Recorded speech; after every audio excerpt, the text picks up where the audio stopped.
Boa tarde a todos. Também eu estou muito contente por nos encontrarmos aqui, por discutirmos juntos e seguramente por nos inquietarmos juntos, sendo que essa inquietação, quando nos reunimos como aqui nos reunimos, é justamente por estarmos inquietos, é verdade, mas por sermos capazes de propor alternativas.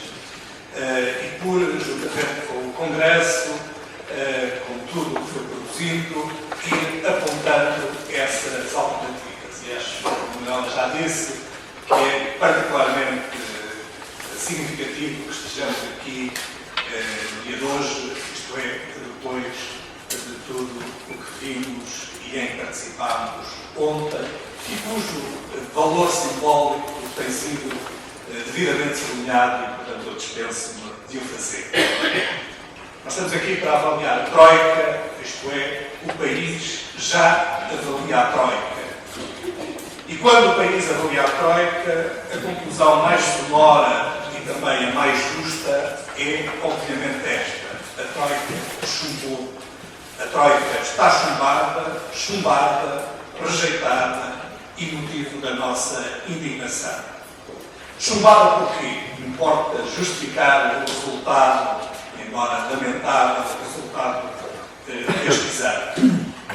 Chumbada por incompetência? Talvez. De facto, a Troika parece não saber o que qualquer pessoa minimamente informada sabe. Não saber que a economia vive da repartição de rendimentos e que para haver emprego é preciso haver procura. Saber que o desemprego se torna massivo, cumulativo e imparável quando se destrói capacidade produtiva e só existem expectativas negativas e cruéis. Saber que sem uma economia a funcionar e uma sociedade minimamente justa não se gera riqueza e não se satisfazem compromissos, sejam eles quais forem. Saber que as injustiças, a punição impetuosa de alguns e as desigualdades doem e, sobretudo, destroem, minam, desfazem.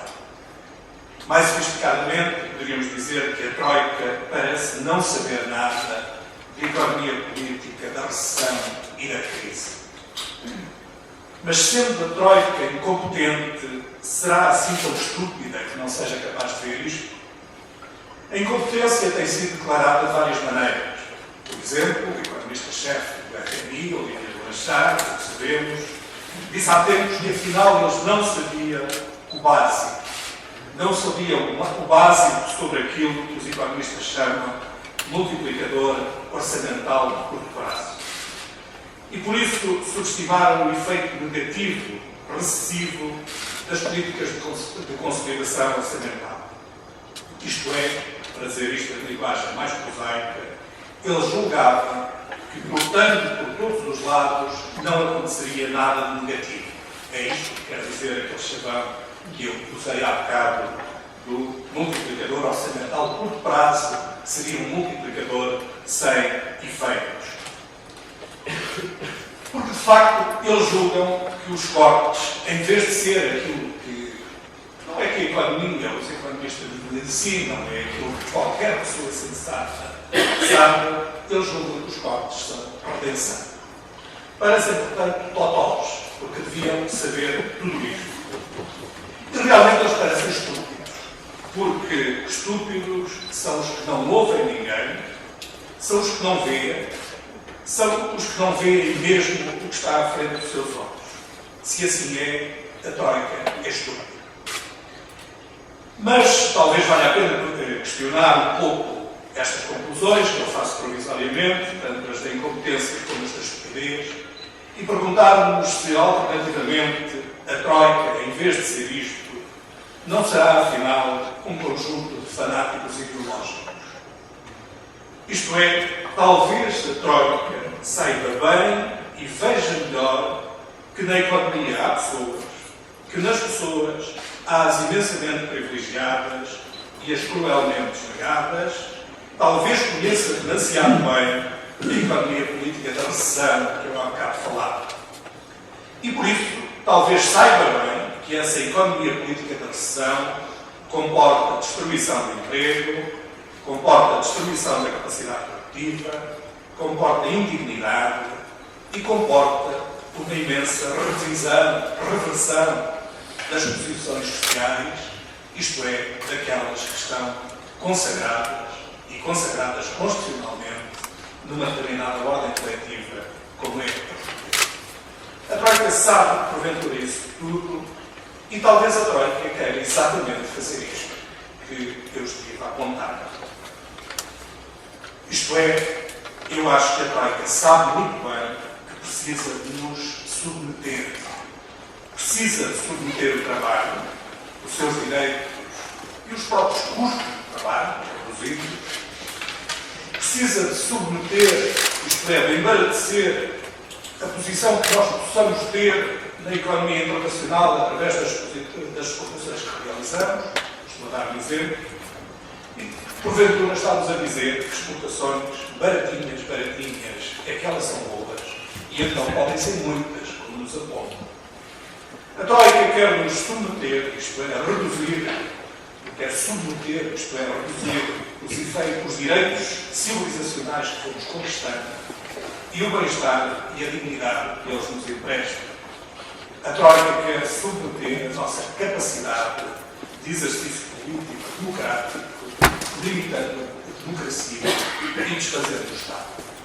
Se a Troika quer isto, então, porventura, ela não é incompetente nem cega. E, por isso, a agenda da Troika é a que nós temos visto é desvalorização extrema e indigna do valor do trabalho. É disso que a Troika tem tratado, assim como tem tratado de garantir que em Portugal haja, como nunca houve, um tal exército de desempregados e de desutilizados. E vale a pena lembrar mais uma vez que Portugal é uma das sociedades europeias em que mais gente trabalha, ou melhor, mais gente está trabalhada, mais gente está inserida no mercado de trabalho, e em que o trabalho, como o João Leite gosta de dizer, acho que nós estou a citar mal, eu gosto de dizer, foi, nas nossas vidas, um dos mais poderosos mecanismos de inclusão social.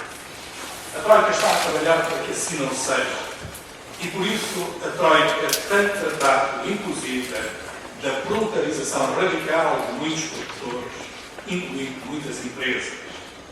A Troika tem tratado de desfazer as outras fontes de bem-estar que não estão ligadas ao salário, formas de bem-estar que correspondam a bem-estar minimamente repartido, e isso resulta de formas coletivas de organização da vida, a que fomos chamando salário direto, políticas sociais ou políticas públicas. A Troika tem tratado, enfim, de reduzir e limitar a democracia. A Troika, afinal, sabe tudo sobre a economia política do empobrecimento. A Troika é um conjunto de fanáticos ideológicos ou é gente sem alma com espírito servil? A quem serve a Troika? Ao povo não é, certamente. Ao país também não, se o país for sinónimo como é povo. A economia também não serve a Troika, porque a economia não é a abstração fanática que eles têm na cabeça, mas um conjunto de recursos produtivos, de organizações, de lugares de trabalho, de empresas, de pessoas, de mecanismos substantivos que demoraram ao longo da história a estabelecer. E o Estado também não serve a Troika, porque o Estado eles estão a exaurir e a desmantelar. Mas a Troika, evidentemente, não são meninos de ouro.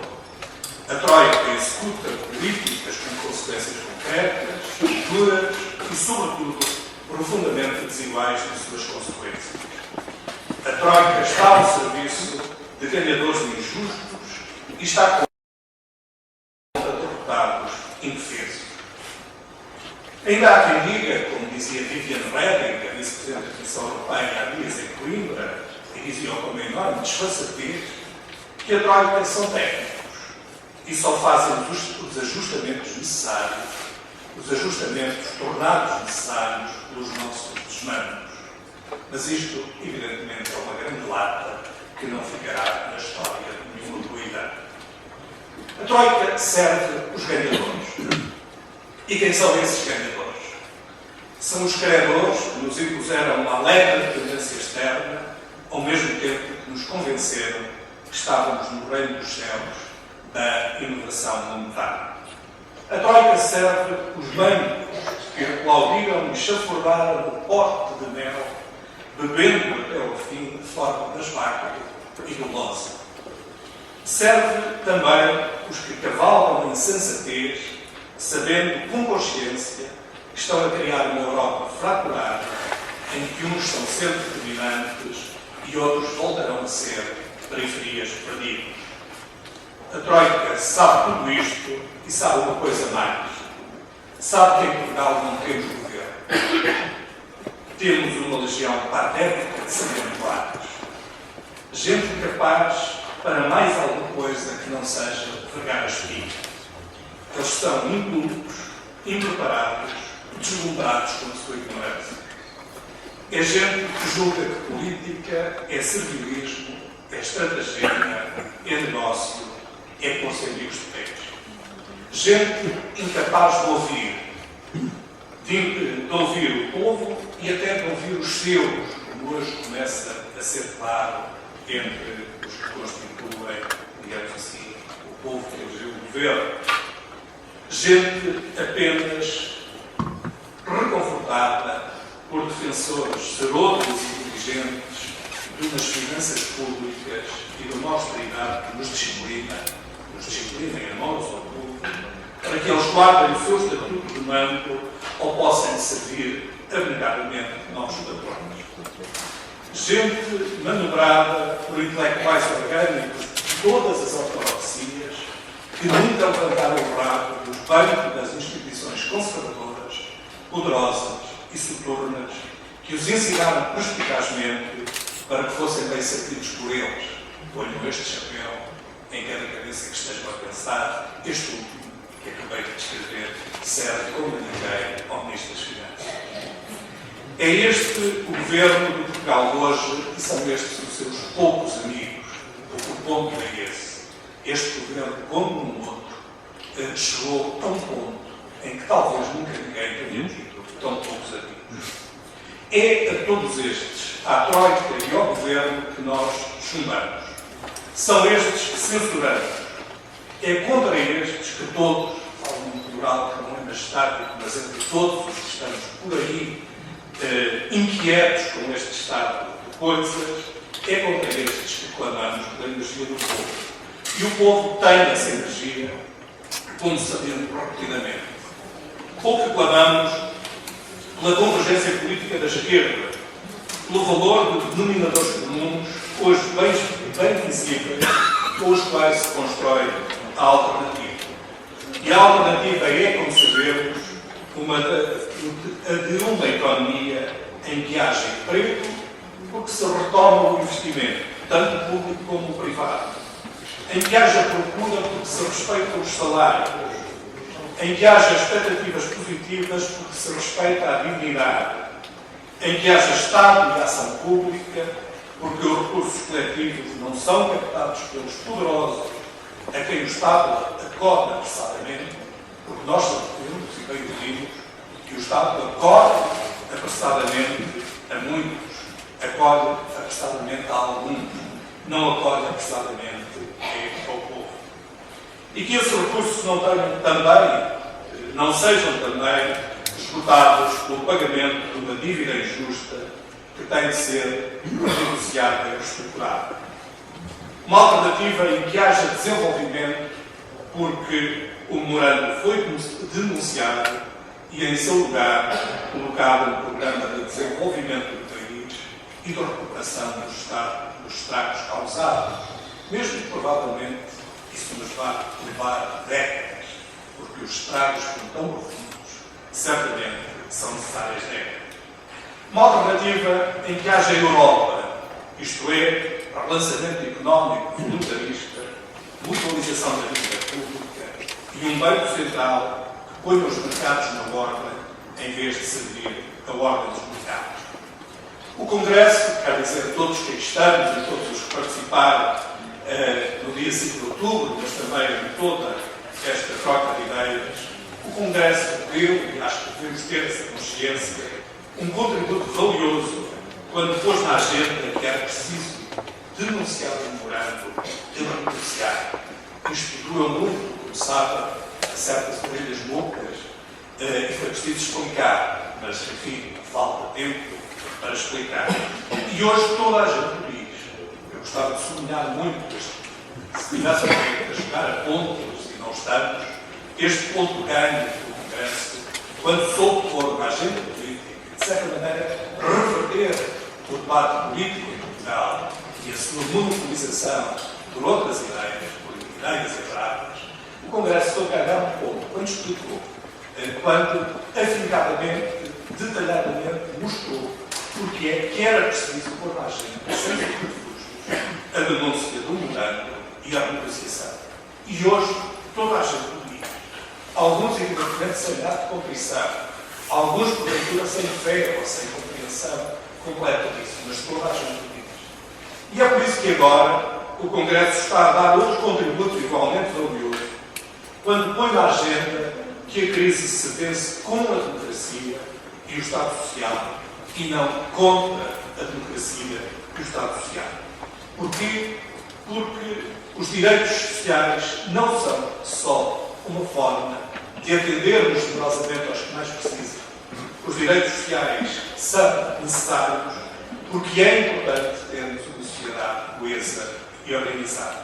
E não é apenas para a sociedade que os direitos sociais são importantes, ou para o bem-estar, ou para a nossa noção de justiça. Os direitos sociais são, evidentemente, importantes para a economia, porque nenhuma economia funciona em guerra social como aquela que nos foi agendada em Portugal e que tem, desse ponto de vista, do ponto de vista da economia, dado resultados desastrosos que sabemos. Direitos sociais, porque há outros valores, mesmo mais materiais, que estão diretamente ligados aos direitos. É assim o próprio investimento público, é assim o próprio investimento que qualifica a sociedade. Quer dizer, como certamente todos que estamos aqui sabemos, não se pode pensar a economia qualificada e ativa sem ligar a economia com os direitos, mas não por causa dos direitos, ou melhor, não apenas por causa dos direitos, também por causa da economia. Direitos sociais por causa da democracia, porque evidentemente nós sabemos bem como hoje a democracia está em risco. E está em risco não pela letra das leis, mas pela letra cruel da realidade dos excluídos e daqueles que são afastados do seu próprio contributo para o coletivo. E sem democracia, mais uma vez, como felizmente todos nós que estamos, podemos aprender da forma mais genuína, sem democracia não há também economia. Mas direitos sociais, evidentemente, porque precisamos de outra Europa, de uma Europa que não haja desta maneira fraturante, desta maneira excludente, que sem nenhum cenário negativo, sem um cenário mais negativo, quero dizer, uma fratura que só pode dar riscos enormes na Europa, no conjunto das cidades europeias.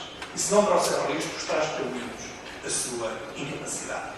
É por isso também que, para além desta avaliação, mas ligando esta avaliação exatamente ao anúncio que a Manuela já fez, e a este ponto principal da agenda do Congresso, que eu gostava também muito de sublinhar, eu, como certamente todos que aqui estamos, que exatamente a solução é essa, e está uma vez mais apontada. A crise vence-se com a democracia e vence-se com o Estado Social.